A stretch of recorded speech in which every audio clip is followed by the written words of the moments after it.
Hello and welcome to Wild Heart Yoga Holistic Healing for today's Yinsider on the overlap between chronic pain and mental health struggles. Thank you so much for tuning in for today's video. A special welcome if you are new here. My name is Hannah Ray and I am the content creator of this channel. I'm also a master's level clinical mental health counselor and a certified Yin Yoga Therapy instructor, which is much of what this channel is based around. Today, I'm talking about this topic of chronic pain and its overlap with mental health struggles because this is really what I'm passionate about. It's why I created this channel, why I pursued this career path that I have, and really integrating bodywork in a therapeutic manner. And so I recently wrote a blog on this topic last week, and I wanted to follow up to make it in a video format for those who maybe don't prefer reading or want a little bit more understandable language to take a look at this discussion. So if you'd like to read my blog on this topic as well, that link for my website will be in the description below, and you can also find on there references to some of the different things I'll be talking about today in this discussion. While my main goal today isn't to necessarily discuss trauma, it would be kind of silly to leave trauma out of this discussion, since trauma often results in both the experiencing of chronic pain or some kind of somatic symptoms, as well as mental health struggles. So to begin, let's just define trauma, because people talk about, oh, that was traumatizing, or they throw that word around in kind of a light way. And so there are different ways of using this term, right? And what we're talking about today is the big T trauma, as people often call it. And big T trauma is when there are actual physiological changes in the brain pathways, or this could be called negative neuroplasticity happening, as well as physical changes. And so these impacts that big T trauma has on a person's life is beyond the ordinary day-to-day struggles and can really change a person. It can change the personality. It can change how they express themselves or behave in life. And so it can have a lot of impacts, as well as manifesting as chronic pain and mental health struggles. To really have a better understanding of how trauma affects a person, it's important to take a look at the nervous system, because the nervous system is really where we get this connection between the brain and the body. It's what sends messages back and forth from external stimuli, things we touch, senses, to the brain, as well as going from the brain into the body. There's one theory proposed by Dr. Stephen Porges called the Polyvagal Theory. This is a really valuable theory to take a look at in understanding trauma and how it affects the body.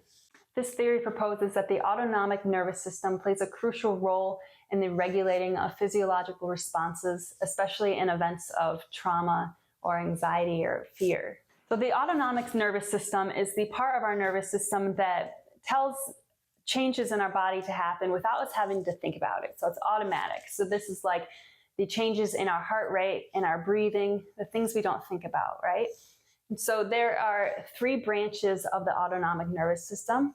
We have our rest and digest state. This is in our parasympathetic nervous system state, where our heart rate is lower, our breathing is slower, we're able to feel relaxed, our muscles are relaxed, and things are happening as they should normally. This is normal day-to-day functioning. We want to spend the majority of our time in this rest and digest phase or state of the nervous system. But then we have the sympathetic nervous system. And so when the sympathetic nervous system is activated, then we have an increase in our heart rate, increase in breathing. This is where we have that fight or flight response. So we might become tense, more rigid, and we might become more angry or anxious and worried. And this is overactivation of the sympathetic nervous system. Then beyond the fight or flight stage of the sympathetic nervous system, we have this state where we can go into the freeze state. So this is where nervous system activity is suppressed, and therefore we aren't responding really much to stimuli in normal ways as we should at all. Really, we might be slow, we might feel sluggish. This is going to be more a person who's depressed, feeling stuck and numb.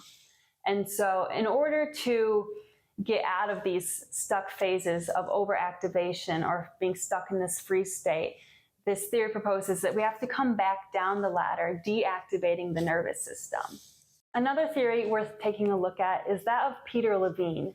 Peter Levine came up with the somatic experiencing form of therapy, which works with regulating the nervous system, completing pathways that weren't able to be completed due to trauma, and basically connecting the brain and the body to work through trauma. Peter Levine's research took a look at animals in nature and how often when there would be a deer that freezes when it hears something, after animals go into this freeze state, he noticed that they would kind of twitch. They'd do this twitching before they move on.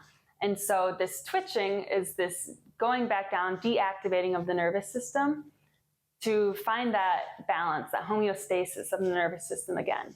But with humans, we don't always have this case where we get this full completion of that neural pathway that's being sent or whatever is happening within the nervous system. We get stuck and we stay there.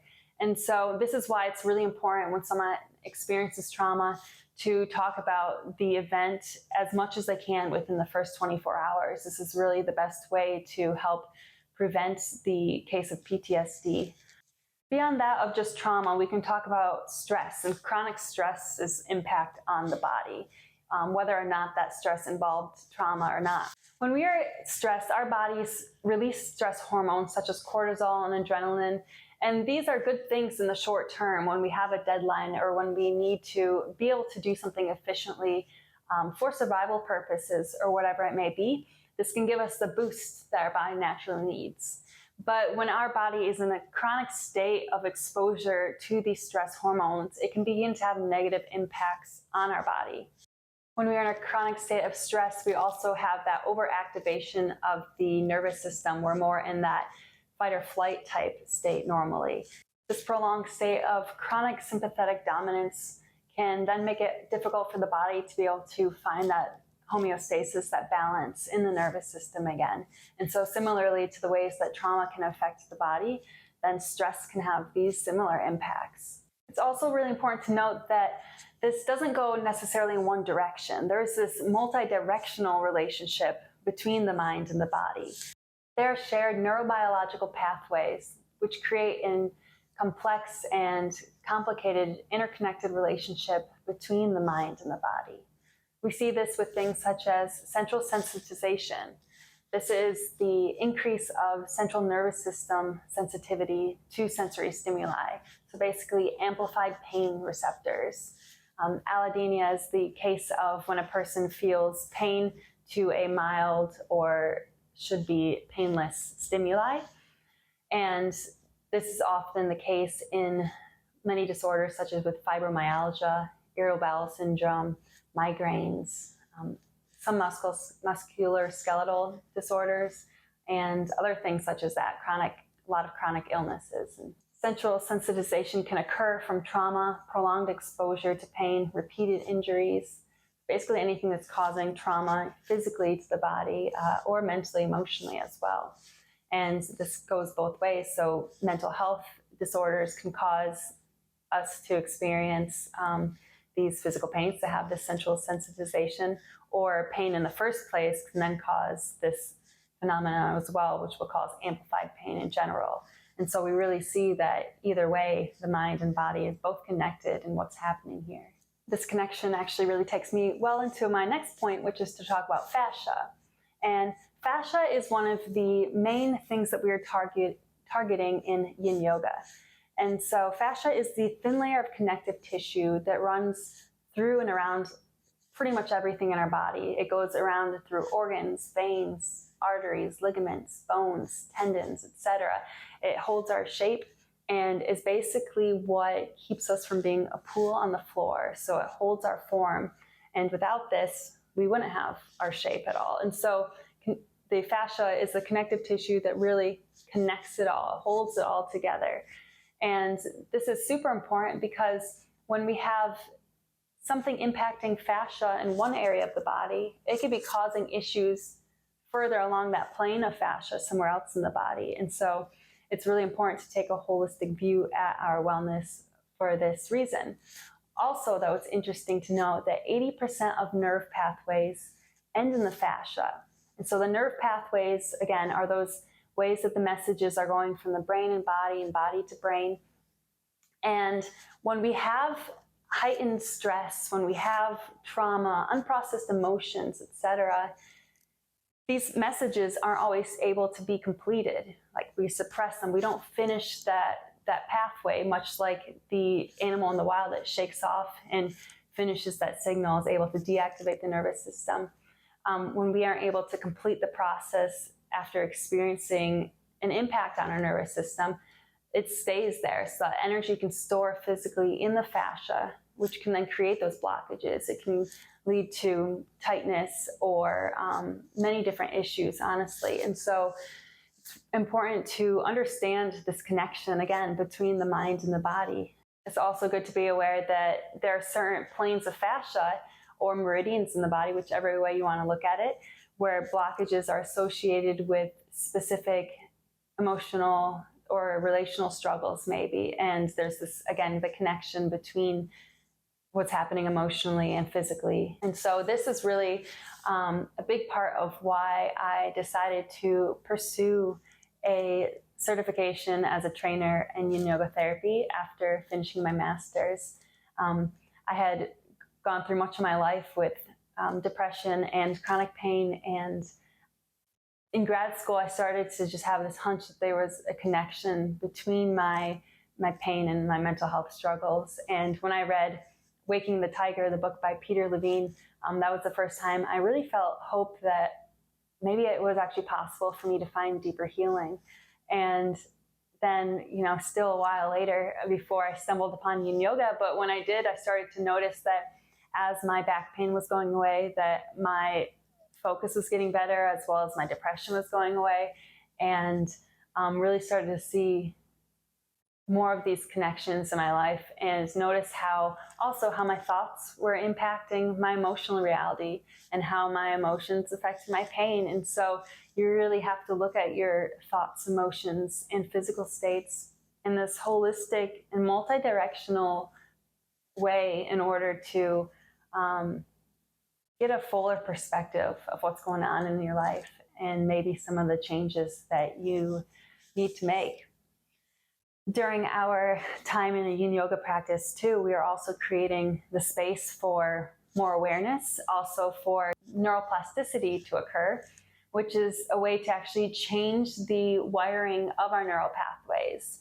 So as we are growing up, most of our neural pathways are formed as we're younger because we're learning so much so quickly, and our rate of learning slows down typically as we get older.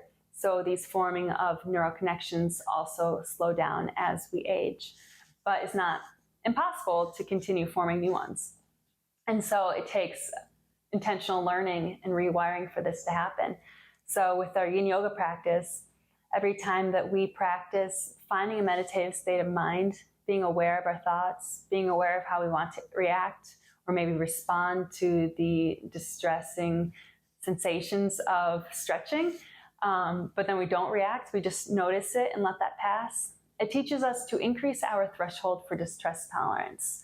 So we become better with just noticing how we want to react, how we want to respond to things, without actually reacting or responding in that moment. And so it creates this space for us to invite more of our wise mind in, to think about why maybe we want to react in the way that we're wanting to react, and line that up with our values and kind of weigh those out and see, like, is responding this way, it's going to be something I'm going to be happy about in the long run, or maybe what is a better way I could behave or react that would still be in alignment with my greater values that I have in my life. And so that is where we see this kind of capacity for learning new ways to think and respond, learning to cope with triggers better. Another important part of the practice that helps us to be able to do this is the breath work. And so in this practice, we focus on our breathing essentially as an anchor. It's something to always bring the focus back to. Each time you notice that the mind has started to wander and try to take control of what's happening. And so we intentionally come back to that breath time and time again in order to create this discipline of being aware, of choosing where we're taking our focus. Whether or not you choose to try some Yin Yoga Therapy or some other kind of bodywork modality, I do really encourage you to find some method that works for you to take a look at more of this interconnected relationship between your thoughts, emotions, and physical state, as well as the overlap between your pain and mental health in your life. This can look different for different people. It's not always a one-size-fits-all. So feel free to try playing around with different things until you figure out what works for you. But one thing I can say for sure is that in our very fast-paced culture, doing something to intentionally slow down, to take the time to really listen to your body and notice what's happening in your mind is a very important part of getting to know yourself better and finding deeper healing. Well, I think that is about all that I had planned to discuss with you today. If you liked this video, please do me a huge favor and be sure to hit that thumbs up, as well as subscribe to stay up to date with all of my latest videos. These are two of the easiest free ways that you can support this channel, and I really appreciate it more than you know, because yoga is a very competitive topic on YouTube. So be sure to leave a comment below letting me know if you have any questions or topics you'd like me to cover in the future. And thanks again for tuning in today. See you soon.